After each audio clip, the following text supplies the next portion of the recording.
Chair will entertain any additions, corrections, or motions. Mayor, didn't see any corrections or additions. Make a motion to approve. Second. Motion is second. All in favor indicate by saying aye. Aye. Motion carries unanimously. We have second reading of an ordinance. Oh, excuse me. Right out of the gate real quick, Chief. Sorry about that. We've got a presentation regarding our fine police department. I'll ask Chief Culpepper to come forward with his guest.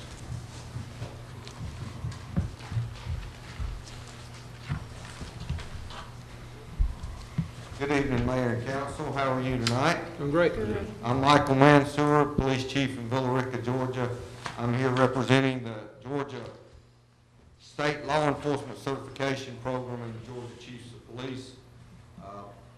Before I do the presentation, I want to tell you a little bit about what I'm here for. Basically, I'm here to recognize your police department for their accomplishing the certification program, and I'll explain that to you a little bit. Certification is a progressive and time-proven way of helping law enforcement agencies review and improve their overall performances. The foundation of certification lies in the development of standards containing a clear statement of professional objectives. Participating agencies conduct a thorough self-analysis to determine how existing operations can be adapted to meet those objectives. After the policies and procedures are in place, a team of trained assessors verifies that applicable standards have been successfully implemented. The process culminates when the Joint Review Committee determines that the agency has met the requirements for certification. Certification status represents a significant professional achievement. Certification acknowledges the implementation of policies and procedures that are conceptually sound and operationally effective. Benefits of certification include confirmation that agency practices are consistent with progressive professional standards, greater operational and administrative effectiveness, enhanced understanding of agency policies and practices, greater public confidence in the agency, recognition in the field of outstanding achievement, reduced liability potential, and greater governmental and community support. The agency certification program identifies standards that are felt to be essential to the efficient and effective operation of the law enforcement agencies. Participating agencies are expected to implement all applicable standards. Some standards do not apply to all agencies, and waivers may be obtained. The standards provide a detailed blueprint for professional law enforcement. They are credible, realistic, flexible, and effective, and under constant review. The standards incorporate contemporary professional thought and practices in Georgia law enforcement, and if followed, ensure the goal of increasing the effectiveness and efficiency of the agency seeking certification. The Cartersville Police Department has completed 5 of the 6 steps in the certification process. The amount of time an agency takes to complete the process varies depending upon the amount of work that needs to be accomplished at the time, and can be committed to the task of drafting and implementing new procedures. The steps of the process are application, policy development and compliance, assessment, joint committee review, and award ceremony. Only step 6 remains, which is ongoing compliance monitoring. As you can see, state law enforcement certification is earned by a law enforcement agency that prepares and follows policies, procedures, and the process I have described. These are considered best practices for Georgia law enforcement. Of more than 700 law enforcement agencies in Georgia, fewer than 100 have achieved this status. By presenting this award, the Georgia State Certification Program recognizes an agency for doing the right things and doing things right. State certification shows that the Cartersville Police Department has illustrated professionalism in law enforcement. To achieve state certification, the Cartersville Police Department had to meet 108 standards covering 8 areas essential to effective law enforcement. These standards provide a blueprint for professional law enforcement. The standards also incorporate contemporary professional thought and practices in Georgia. Additionally, proof of compliance with these standards must be provided to state certified assessors that make an on-site visit to the agency seeking state certification. All standards that are not waived must be met. The assessor's report is then reviewed by the Joint Review Committee that is made up of representatives from other law enforcement agencies. The Joint Review Committee must approve the report before the agency can receive state certification. It is my pleasure to present Chief Thomas Culpepper with this plaque recognizing this important achievement.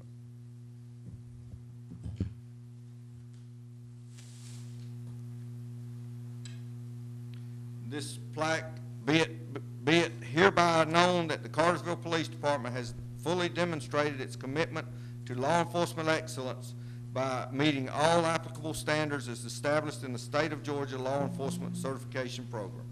Congratulations.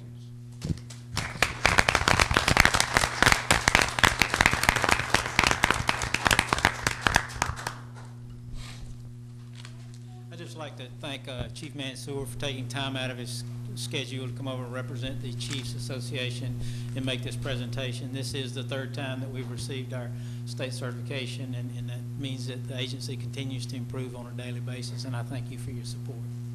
Thank you, Chief. Thank you. Thank you. We have a, next item is the second reading of an ordinance to our amendment to the solid waste ordinance. Mr. Elliott.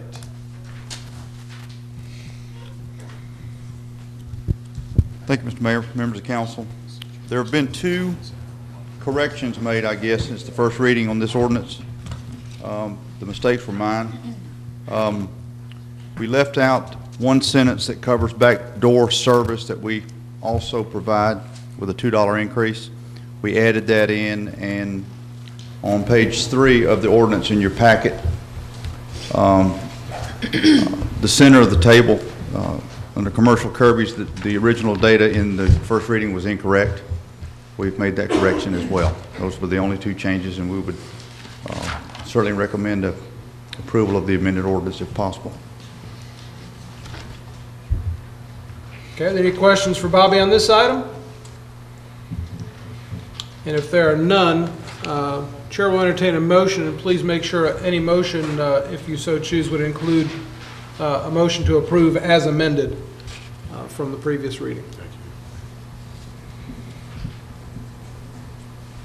Motion to approve as amended. Second. All in favor indicate by saying aye. Aye. Motion carries unanimously. Thank you, Bobby. Quickly, Mr. Mayor, if I may, recycling containers will be distributed next week, getting ready for our program to start the week of February 6th. We have our truck in, and we got 1,200 Kirby's delivered this morning. It's every 2 weeks? Every 2 weeks? Every 2 weeks, yes, sir. And are there still Kirby's available for those that want to participate in the program? Yes, absolutely. We're signing people up every day. How So do far, they- 724 are on our Where list. can they call? You have a number? Yeah, call our office, 770-387-5602, the Public Works office. And we'll, either that or you can go on our website and access, you can send an email to do it the same thing. So we do them both ways. Thank you very much. Very good. All right, we have a couple of first readings of some zoning and annexations. I'll call Mr. Menino up for case AZ 12-01. Thank you, Mayor and Council. This particular property, as well as the next case on the agenda, has been properly posted and advertised. Appears to be no conflicts of interest, and we evaluated the application based on the adopted standards for the exercise of zoning powers.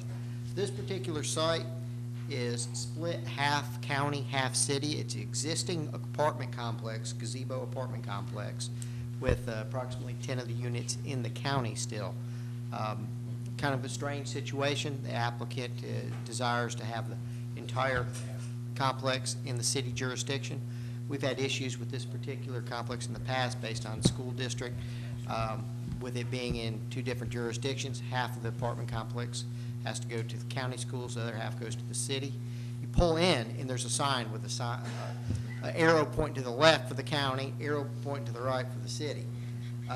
With that, the individual departments that reviewed the zoning cases with us had no objections and no comments. The county actually reviewed this and replied back they had no objections to this, and with that, the Planning Commission did recommend approval of this annexation and zoning. Okay. Any questions for Randy at this point?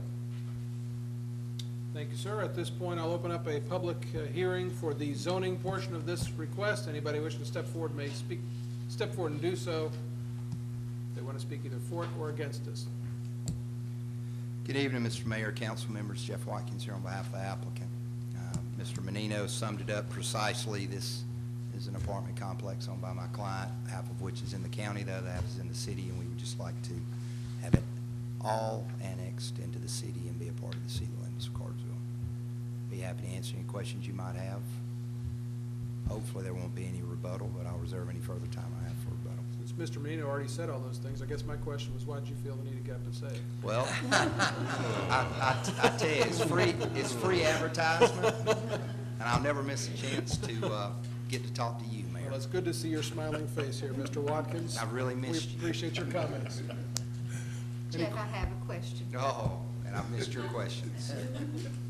Do you happen to know what happens now when there's a 911 call? It would seem to me that'd be confusing when it's one apartment complex and I can't cite to a specific example, but the way it was described to me is it is very confusing, which could result in slow response time and maybe About the folks on the back A row, problem you not guys being got diverted. any idea? It has created some confusion in the past, and we've simply handled and communicated what are the individuals, sort that out. Okay. Thank you, sir. Thank you very much. Anybody else wishing to step forward and speak for or against may do so at this time. Once again, this public hearing for the zoning portion of this request. Seeing none, I'll close the public hearing for the zoning and open up a public hearing for the annexation portion of this request AZ 12-01. And seeing none step forward, I'll close that public hearing, and we will take this up for final consideration at our next meeting. The next item is AZ 12-02. Thank you again, Mayor and Council. As you had noted, this is also an annexation and zoning request like the last request. This would falls under the city's initiative to annex donut holes in the city. With that, this particular lot, Natchez Trail, is the last remaining home in the county along this particular roadway. The rest of them have already been through the annexation process. Individual departments that review these requests have reviewed it along with the county. There are no objections, and the Planning Commission does recommend approval of this annexation and zoning. Thank you, sir. All right, I'll open up a public hearing for the zoning portion of AZ 12-02. Anybody wishing to step forward, speak for or against may do so at this time. And seeing none, I'll close the public hearing for the zoning portion. I'll open up a public hearing for the annexation portion of this request. Once again, anybody wishing to speak for or against may step forward and do so at this time. And seeing none, I will close the public hearing for that annexation request portion of AZ 12-02. Council will take this up for final consideration at our next meeting. And thank you for coming. You're a very brave person for having two pretty well-mannered young men in the room with us. So, our next item, Mr. Menino, please. Thank you again. As you're aware, the City of Cartersville has an impact fee ordinance in place. We currently have those fees set at 0, but because we have that particular type of ordinance, the state does require us to comply with their particular regulations dealing with impact fees. With that, we have to do an annual update of our CIE. We had a public hearing on that back in November. The package regarding that was included back in November. We left it on your desk because it was not in your book that you received for this particular meeting. But with that, the Department of Community Affairs has reviewed and approved it, and after the appropriate amount of time, they allow a 60-day period from the public hearing on before we can actually adopt it. With that, we recommend your adoption of this particular resolution. All right, any questions for Randy on this item? And if there are none, Chair will entertain a motion. Motion to approve. Second. All in favor indicate by saying aye. Aye. Motion carries unanimously. Continue on, sir, and please note, council, not just for your benefit, but more for mine, these next 5 items are first readings of ordinances that we will not vote on. So if I ask you to vote, tell me that I've stepped out of line. Thanks again. This particular zoning ordinance, or this particular ordinance amendment goes to back to the Code of Ordinances. Back in 2010, we adopted a revised version of the zoning ordinance. In that particular version of the ordinance, the Planning Commission appointments, as stated in that ordinance, are basically at large, and it conflicts with a previously adopted section in the Code of Ordinances that requires the Planning Commission appointments to be by ward. With that, we actually have appointed one of the Planning Commission members at large who doesn't live in the actual ward that the appointing council person lives in. This particular proposed amendment would correct that. Additionally, back in 2005, we changed the compensation for the Planning Commission members to $50 per meeting. This particular ordinance still reads $35, even though it has been through a public hearing and a public process to change that. So this would also correct that. Recommendation, staff does recommend you approve this particular proposed ordinance change. Any questions for Mr. Menino on this item? Okay, any discussion to be had? Appears that there is none. We'll move on to the next item. Thank you, Randy.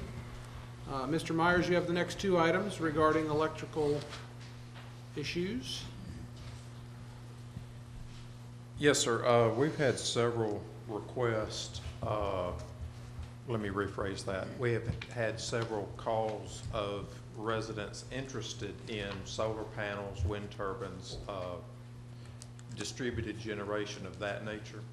And there is a state law that governs that, and that is, of course, something that we need to purchase back if a homeowner or someone is generating and they generate more than they can use. This is a distributed generation rate to cover the details of buying that energy back from the homeowner. We also have a local industry that is actively installing solar panels, but it can be used for other things other than solar. Is it, should have asked this in the work session, is it conceivable that somebody would be able to generate more than they use? Without a pretty tremendous investment, I guess, would be the caveat to that. Yes, but it's not economical. Yeah.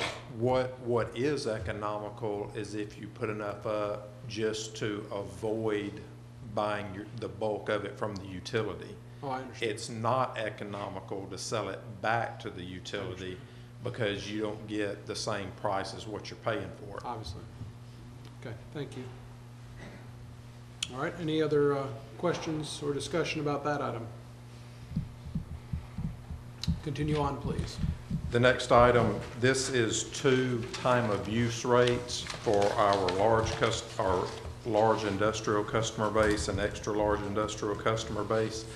These are rates that are coming out in the industry that bill the customer according to the time of day that they use the energy.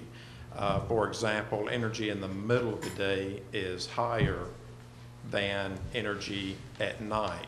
So these rates would be of benefit to an industry that could control their usage and use less during the middle of the day and maybe push that production to night times.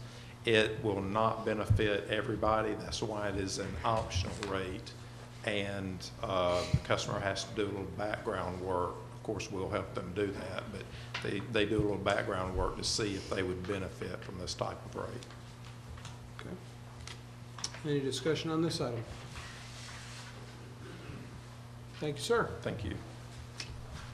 Mr. Lovell, you've got the next item. Yes, Mayor. This is an amendment to the business license and business regulation ordinance involving pain management clinics. Before we actually get into the ordinance amendment, I would like to open a public hearing at this point. I will make a brief statement, and then any members of the public who have anything to comment on are welcome to come forward and make comments. And I believe our local police officers will also probably have a few comments during that and are available for questions from the mayor, council, and the public if they have any. Basically, last year the city, based upon a growing awareness of a problem involving pain clinics, dispensing prescription drugs to people illegally and other matters, imposed a moratorium on pain clinics in the city of Cartersville on any new ones for a one-year period. That expires on April 21st of 2011. During this time period, our police department has reviewed numerous other ordinances in Kennesaw, Canton, Holly Springs, Broward County, Florida, and other locations to see what their issues are. Also in Marietta, Cobb, and Smyrna have reviewed a extensive study done by their prescription drug task force down there and their final recommendation report. Also, they have reviewed a grand jury proceeding in Broward County, Florida, where they go into great detail on this. It's about a 150-page report that was presented to y'all, if y'all recall, during the when y'all imposed the moratorium on that. And after reviewing all of that, plus following the local news and what's been happening in our surrounding communities, where several of these establishments have been busted for illegally selling, and also I believe we've had at least one in our community that I'm aware of that was also engaged in this illegal activity. Staff does recommend at this point that we actually adopt an ordinance on pain management clinics that will stop places from prescribing drugs without having medical professionals on the premises. It's basically the gist of the ordinance. I mean, it's a little longer than that, but that is the details. The members of the drug task force and the chief of police are here if y'all have any questions or want them to go into any more specifics on that. At this time, since it is a public hearing, I would ask if any member of the public wishes to make a comment on this before we proceed further. Hearing none, at this time I will basically close the public hearing and turn it back over to the mayor and then the chief, and I guess Mark Maiden can come forward, and if they have any additional comments or any questions from y'all, can address those. You will not need to have a public hearing before the second reading. Thank you, Keith. I'd just like to make the comment that we've been on this, gosh, for a little over a year, and I want to thank the law enforcement community for being real proactive and getting on the front end of this. And the moment that these began popping up and started presenting a problem, we got a hold of this one early, and I want to thank you for being proactive on that. And hopefully we've got something in place, or we'll have this in place in time to keep that kind of stuff out of our community. So, are there any questions for any of the law enforcement folks that are here this evening, or would y'all like to make any comments?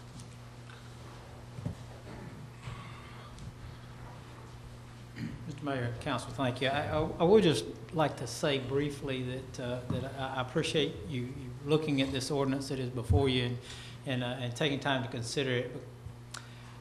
I don't want anyone to misunderstand. It's about illegal activity. That's plain and simple. Anybody that knows me understands the affinity I have for the medical community. We're not out here to impede anyone's livelihood or industry or limit service to anyone. In fact, that's what the illegal operation does. That takes away from people who really need it and creates greater problems for the community to deal with. We won't escape this. We haven't, and what we want to do is address it now so that our quality of life remains high. That's why this ordinance is before you, and I appreciate your consideration. Thank you. Any questions of the drug task force on this issue? Thank you. Mr. Sanders, you have the next item on the agenda. Actually, you have the next three. Thank you, Mayor. The first item is a ordinance revision. We want to amend the motor vehicle traffic schedules to include Point North Drive at Point Way as a multi-way stop. This was the homeowners association for this subdivision came to us, and they requested that we make this intersection a multi-way stop. We did some traffic studies, and we concur that the geometry of the roads and the way those roads are used, that it's a good location for a multi-way stop. Okay. And everybody out there is happy with it, right? everybody you've spoken to is happy with it. People that have been speeding through that area are probably not going to like it quite so much. That's correct. Well said. Any questions? All right, this is once again, this is the first reading of an ordinance, so we won't vote on that tonight. If you'll please share with us the next item. Okay. The next item, there are actually two agreements on this item. This involves the Main Street Gateway project and specifically the landscaping component of that. We are receiving a $400,000 grant from Georgia DOT and for the landscaping specifically. In order to receive that grant, they want us to sign a memorandum of agreement that basically says we will agree to install the landscaping per the approved plans and per landscaping standards for this type of corridor. And the second part of that is a mowing and maintenance agreement. And basically that says we'll prune the trees, we'll mow the sod that's installed, we'll water as appropriate, refresh the mulch, do general maintenance. And we recommend approval of both of these. Okay. Any discussion? If there are none, Chair will entertain a motion, and please include in that motion the approval of both agreements under this one item. I would make that motion that it would include both agreements. Second. All right, motion is second. All in favor indicate by saying aye. Aye. Motion carries unanimously. Next item, please. The next item concerns the Douthit Ferry widening project, and our consultant on that project is here, our design engineer, Carl Lugens with Southland Engineering. I'm going to ask him to come up and talk about this. It's a document that GDOT has requested that we sign this document. It's an indication of roundabout support, and I'll turn it over to Carl. Good evening, Mayor and Council. Carl Lugens, Southland Engineering. We're currently involved in design of Douthit Ferry Road, and part of that is a study of all the intersections. The Georgia Department of Transportation has an initiative to look at every intersection and evaluate whether or not a roundabout would work at that intersection. The roundabout the only intersection that we determined that would work along that corridor would be the one at Douthit Ferry Road and Pine Grove Road, the intersection at that location. In order to move further with the design and the studies of the road and the intersection, they require a letter of support, and it's very similar to what Tommy just went through on the mowing and maintenance agreement. It's kind of like that. Basically what it says is that, and all the roundabouts have required criteria that they're lighted and they're landscaped, because in the middle you have landscaping, you have grassing. Although it is called a letter of support, basically they're not saying that the city is in agreement, this is the way we're going to go with the intersection. What they're basically saying is that if this is the intersection that is ultimately chosen, that the city will agree to light and landscape that intersection. Currently we do light our city streets and we do maintain our landscaping. So I don't really see this as kind of out of the norm, but it would help move things forward. Okay. Any questions for Carl on this item? Thank you, sir. And I do want to restate again, what Mr. Lugens just said is this is an approval to maintain a roundabout should one be deemed necessary there or deemed appropriate. There were no way is the City of Cartersville Council tonight saying we are in support of a roundabout. We are in support of, regardless of what intersection they would put there, we would need to maintain it and put up the appropriate lighting. So this is simply all that we are doing. But I think there's an opportunity to really misconstrue what's being done. So I want to make it very clear that as the design phase goes forward, if something like that were to be put in place, there would be public hearings. There'd be an opportunity for public input, and this isn't a decision that's being made on this roundabout this evening or any time in the next few months. Did I accurately say that? Very well put. That's exactly correct. You're going to get a gold star tonight. Keep that up. Any questions for Mr. Sanders on this item? All right, that being said, the chair will entertain a motion on the indication of roundabout support for the Dalfoot Ferry Road project. Make a motion to approve. Got a motion and a second. All in favor indicate by saying aye. Aye. Any opposed? It did pass unanimously. I'm sorry about that. Missed somebody. Mr. Menino, the next item, please. Yes, thank you again.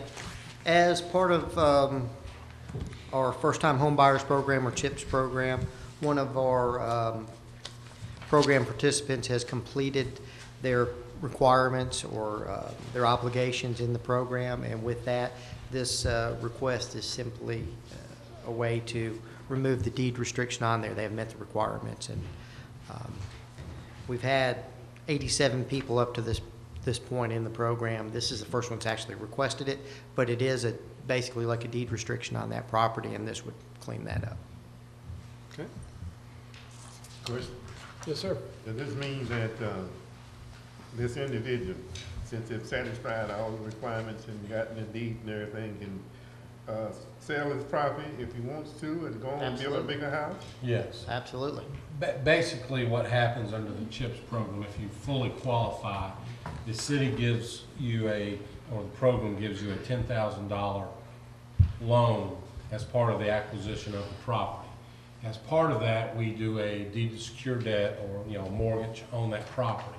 We are normally second to the bank who finances the rest of that property. If you stay in the house for 5 years and you keep current on all your mortgage payments, then pursuant to the grant program, that deed to secure debt with the city is then terminated. And you get to take advantage of it. If somebody leaves before the 5 years are up or tries to sell the property, we get that $10,000 back when they sell the property, just like anybody else would on a mortgage that they financed a piece of property. Thank you. Is it not prorated for the number of years that they're in it? I don't believe so. Okay. Keith, what happens if there's a foreclosure on one of our CHIPS piece of property? Well, if there's a foreclosure on the property and we are a second on that, we do not get anything unless the property is actually sold on the courthouse steps for more than the amount of the first mortgage. The bank gets paid first. So we just get in line. Yeah, we're second in line. I believe in this instance, for this request we have on the agenda, this person was refinancing. Yeah. Oh, yeah, this Yeah. doesn't have anything to do with this person. Yeah, and that has happened once. I think we've done around 90 of these. I think we've actually had one that went to foreclosure that we didn't get money on. And a lot of them have terminated, and until the person actually gets around to refinancing or selling their property, they normally just stay of record, and their closing attorneys, when it comes forward, will prepare those documents and forward them to the council for y'all to execute them at that time. And y'all have done several of those over the years. But it's a pretty good record, isn't it? I would think so, yes. Okay. Let's help 90 families get in houses that wouldn't have been able to otherwise. Okay, any other questions? Not, Chair will entertain a motion. Motion. I've got a motion by Ms. Hodge. Would you like to put that in the form of a second, Ms. Tate? So I've got a motion and a second. All in favor indicate by saying aye. Aye. Motion carries unanimously. Thank you. Mr. Grove, you've the next Yeah, item, technically, I don't know that you need to approve this, but there is $14,000 payment in the second year of the Connect CTY agreement. It governs unlimited messaging in the database and basically city's informational call-out system relative to information in emergency situations. It crossed my desk. I want to make sure that you saw it and that the payment was authorized. I recommend your approval of it. Okay. Motion to approve from anybody? Motion to approve. Second. All in favor indicate by saying aye. Aye. Motion carries. Thank you. Jim, Mr. Stafford, you've got the next item, please. Good evening, Mayor and Council.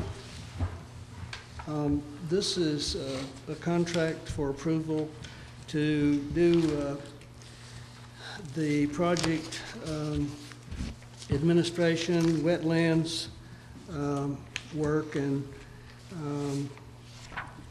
bidding package, and also going through the administrative services for the entire project on a water line replacement, sewer line replacement on Center Road. It's about 2,000 feet of, we're going from 10-inch up to 16 in order to handle the wastewater flow in the future from the other side of I-75. So that's what this line actually handles. So it's the last section that we have to complete that, sewer all the way to 75 pump station. And I recommend approval for the engineering services, $58,800 for Jacobs Engineering. Okay. And you told me in the work session, what is the total cost of the About $450,000. Thank you. Is the total project. The wetlands and complications because of other utilities make it a fairly difficult project, and the wetlands things have to go through the Corps of Engineers, so it's very specific. It's a pretty short line, but we don't feel comfortable doing it in-house because of the wetlands and the issues involved. So. Okay. Very good. Any questions from Mr. Stafford on this item, or any discussion? One other thing, it will be a capacity fee project that will be paid from capacity fees because it's adding capacity to the other side of 75. Sorry to interrupt, but that's. Well, that was my question. I'm sorry, I should ask it in the work session, but, you know, in regards to the capacity fees that we've been discussing and obviously seeing that those fees sort of deplenish in as far as how much money we have in those. I know that we have sort of a contract with JJ&G, and I know that I always beat you guys up, and it seems as though this is a pretty in-depth project, but what do we use to make sure that that 58.8 is a fair price? I mean, I know we don't ever bid out against them. Well, so. A chunk of it is because of the wetlands stuff. Usually 10% on a project that is a large pipe project is pretty much what the engineering If runs. you can get it designed and inspected, although, does this include inspection too? Yeah, no, we do the inspection, but they will be here every 2 weeks to look over the project, take care of all the payment requests. So if it's 58.8 and the project's, what'd you say, 450? Yeah. It's a little over 10. Yeah. It's in the ballpark. That's typically reasonable. Like on a plant project or something that's really in depth, it would be more like 15 to 18%. Jim, they reference this as a proposal in here. Is there going to be a contract that's going to follow with it, or is? Yeah, sure. Okay, just want to make sure. And I know I hurried you all a little bit, but if we could get, if there are supposed to be contracts attached to these, if we could get them included, that'd be great. I'm sorry? If we could get the actual item included in the agenda. I know I sure, hurried no you problem. a little bit because of the Well, it's holiday. about 9 pages long, and I didn't know if you wanted to do that. It'd probably be good to at least let them see it. I'll be glad to do it. Thank you. Thank you. And last but not least, you said this is the last section to the 75 pump station. So how long have we actually been working to get to this point? Since Komatsu was built. Really? That long? Okay. Actually, a piece of the property that Komatsu pump station is on is right at the end of Main Street. Mm-hmm. So we upsized it large enough to handle development up on the hill where they graded and down in the flat area, and then along Center Road as well. It's a pump station over to Center Road, and then from there it's gravity. This is a piece of the gravity sewer. So it's just a long-range plan to try to get capacity over there because it's going to develop, and we tried to size it accordingly. So, thank you. Okay. Any other discussion? Well, any other discussion? He said. I'd like to add a little something. Go ahead. This type of engineering type of work, I can sort of pass on to what Jay said. When I first came on board, I was the same way. 'Cause I was jumping on JTG. It was back then when you first came on board. Yes. And to this day, I still don't see how you can, I'm still not satisfied that the prices, I know you're doing the best you can, put it like that, but I don't know how you can justify those prices. Well, I'll be glad to bid it out, but it will be to people that I feel like are competent to do the work. I mean, it's like if I have a doctor who's a professional service or professional person, you know, I would want the best I can get if I have a heart attack or have to have surgery. And that's the same way I feel about the system. If we get somebody who's not a specialist, who doesn't do it every day, he's not going to do the job. I want somebody that's done 100 or hundreds, not 3. And that's my position on it. Well, I don't think we would ever recommend you to, you know, go with somebody that's not competent of doing the job. Me personally, I would like to see other, you know, on simple things, I'd just like to see somebody else do it. I mean, in my line of work, I'm always, you know, priced against each other, and the only thing is we can get a better deal. Well, and if we can. And I understand that, but, you know, just like going to a doctor or a dentist, you know, when you get somebody you feel comfortable with that knows what they're doing, you don't want to change, and that's one reason for it. They know exactly what our specs say, and they bring them to us and it's complete. And if I get another engineering company, I'm going to have to start off at net zero.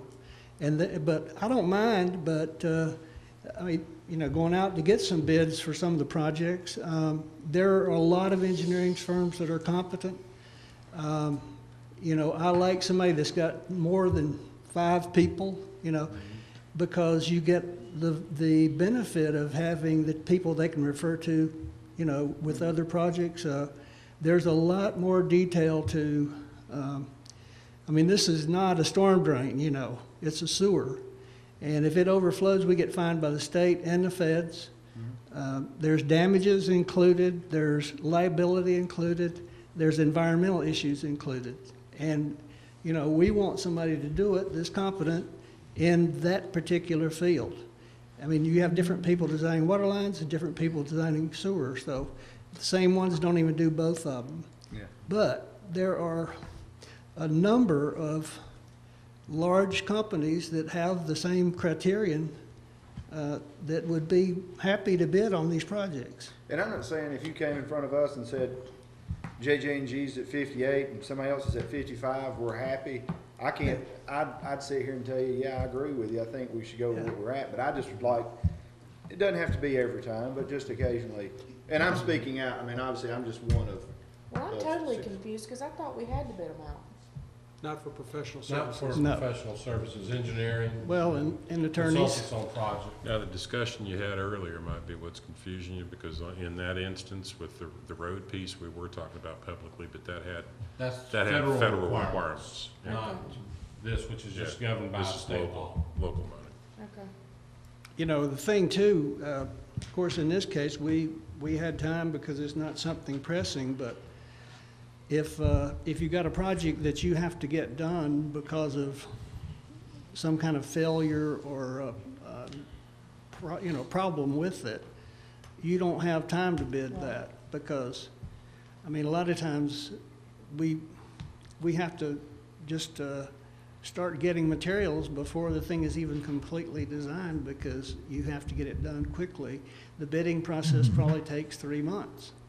Sometimes you don't have 3 months. Right. But if we want to go out and try to talk, get some input from some other, what I feel is competent law firms, law firms.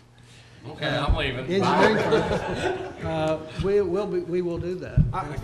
I guess just hearing what counsel said, I think would be good is if next time you have a project that is not of a time-sensitive nature, I'm totally comfortable, and I think the rest of council will be, pick 3 firms that you feel are competent, well, that's and let's bid it out. And we're not saying you've got to point it to one or the other. We know that you've got to go with competent, and you know, they may be the low bid, and that it may just solidify the point. They've done a lot of good work with us over the years, but, you know, from our, and I understand your passion and certainly appreciate what you bring to the table.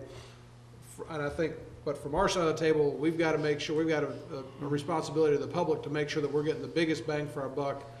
And I'm kind of fairly confident that Jacobs would probably be right in line with everybody else. I have no reason to believe otherwise. And this would just solidify that point for everybody. Okay, well, if Sam directs me to do that, I will do it. I mean, that's. You're directed. Okay. I mean, you know. And we're not talking about the more technical stuff. I'm not talking here about the water plant or the wastewater plant or any of those things that have technical processes. Well, I mean, what I felt like if at some point would be to do a request for proposals, and you know, if you have different ways to do something, a lot of times you find out some information by doing several inputs, you know, from, say, 3 engineering firms to different ways to do things. But on a water or sewer line, you need someone to come in and tell you what you need to do sometimes, rather than bank on our experience, because we just have such a narrow experience. We know what we've done here, but not what somebody's doing all over the country. You know, surely there's some kind of pre-qualification that we can put and that folks would be through. that would be the next thing would be in doing that, you pre-qualify, and we do that sometimes with contractors.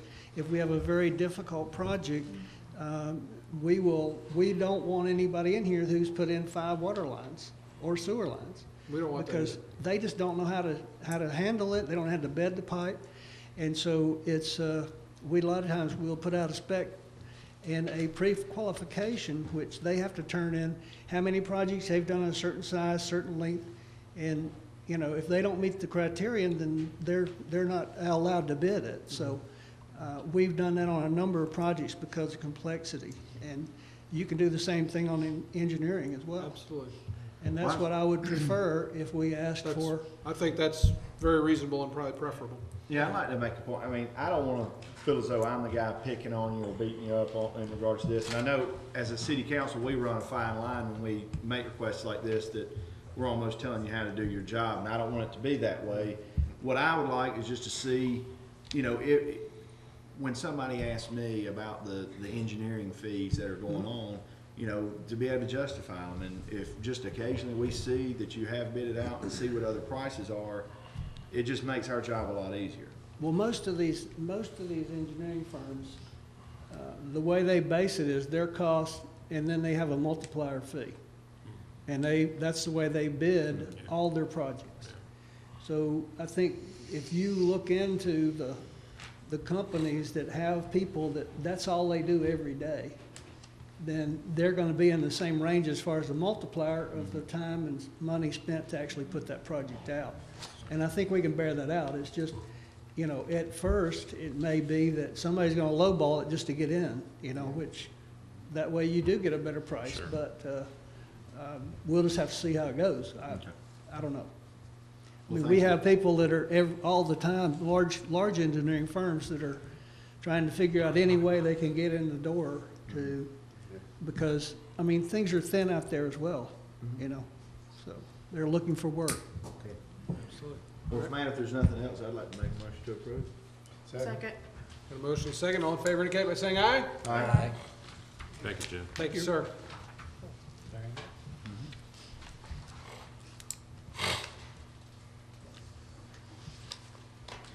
Mayor, Council, this item is for purchase of brass materials. Our inventory on these items is getting low. We took bids from 4 different suppliers. Ferguson Supply Company submitted a low bid in the amount of $20,701.54. We recommend award of this purchase to Ferguson Supply. It will be paid for from budget, and we do have the verify and save documentation in hand. Any discussion on this item? Mayor, make a motion to approve inventory replacement for the water department to Ferguson. Second. All in favor, please say aye. Aye. Motion carries unanimously. Next item, please, Ed.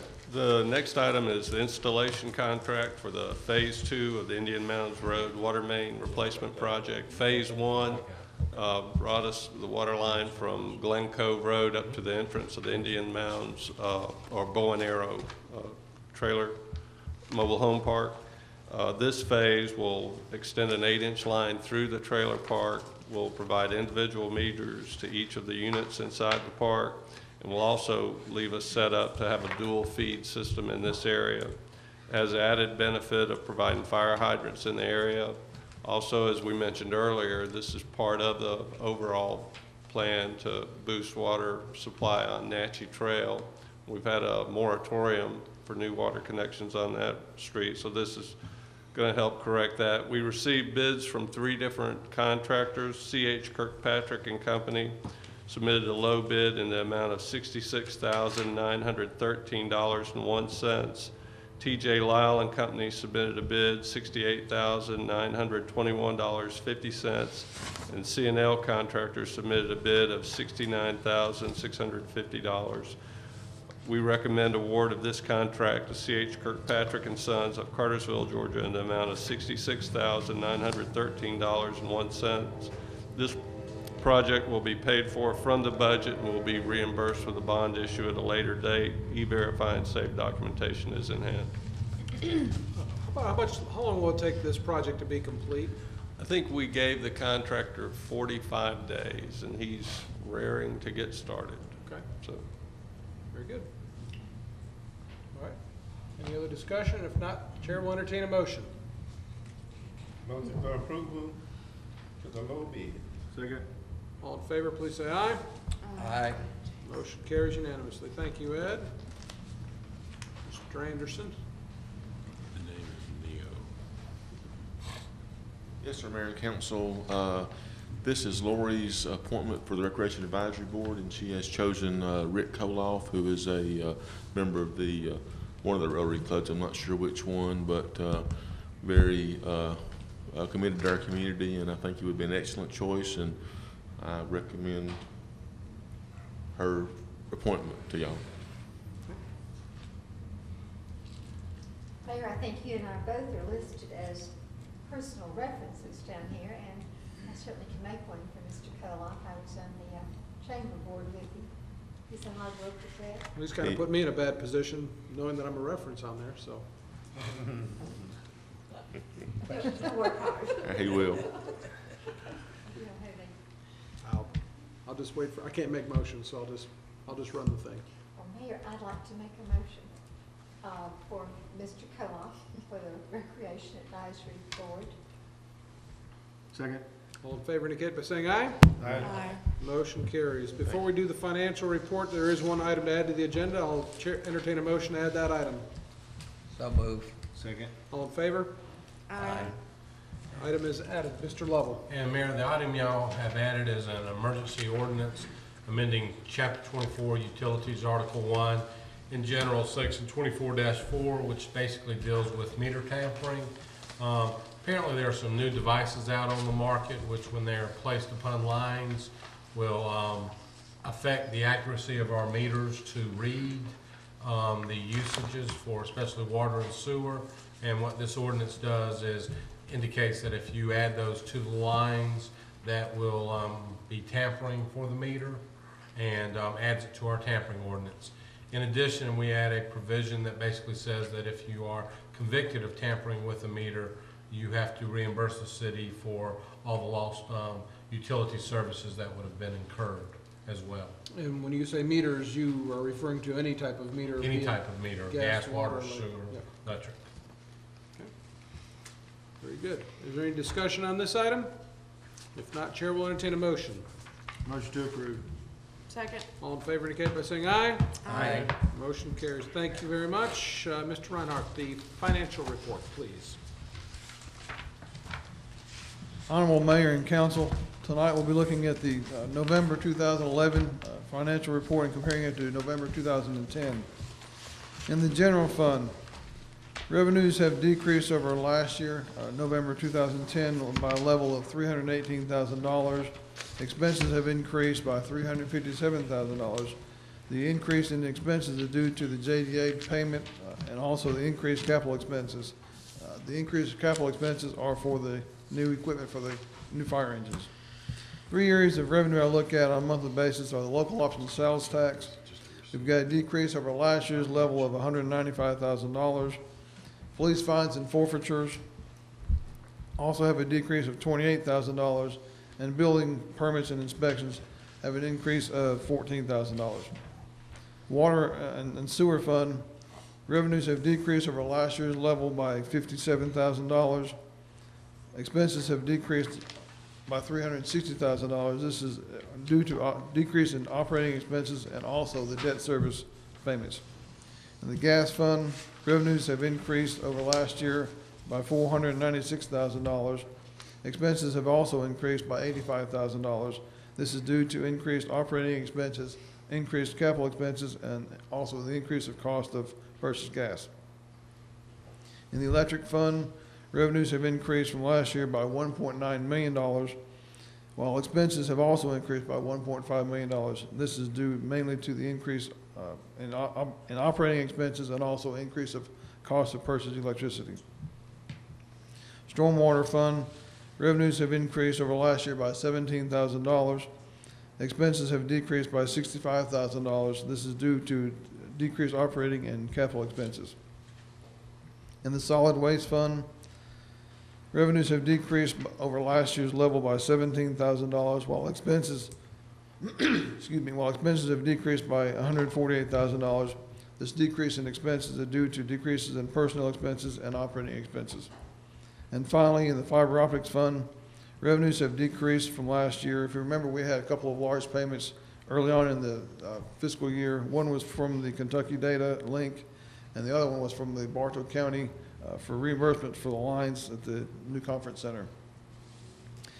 The expenses in this the fiber fund have decreased by $44,000 due to decreased operating expenses. That is my report. Okay, any questions on the financial report? Need to sell some gas. Yes. Need some cold weather. We had a cold weather. 70 degrees this week. Yeah.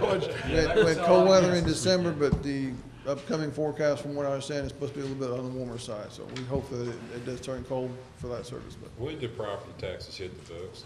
Late 2000. property tax collections, Yeah, the collections have already been made for this fiscal year. yeah, but when do they hit? In November or December? Usually they start in October and go through November, yes. Okay. We may have a little trickle over in December, but the larger bulk of them are October, November. Okay. Any other questions or discussion? Thank you. Any other items that need to come before council this evening? Motion to adjourn? So moved. Somebody's been practicing. Shoot me.